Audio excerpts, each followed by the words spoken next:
Татарстанның туризм буенча дәүләт комитеты рәисе Сергей Иванов шәһәр кунаклары һәм халкы өчен тарихи урыннар буенча экскурсия үткәрде. Программада уникаль тарихы булган заманча кунакханәләр, матбугат йорты, Татар утары һәм Шамов хастаханәсе. Минем гид проекты республиканың танылган кешеләр үткәрә торган түләүсез экскурсияләр.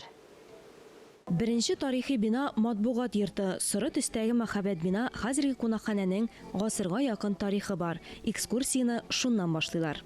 Һәр катта истәлекле детальләр, биредә эш станоклары, Муса Җәлил өстәле, Тукай клубы язучылары әгъзаларының портретлары бар. Цвет нашей. Бина үзе ачык китапны хәтерләтә.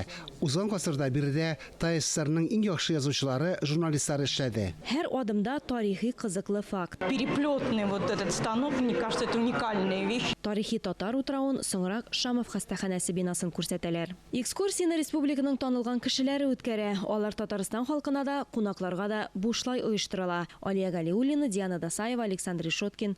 Татарстан яңалыклары.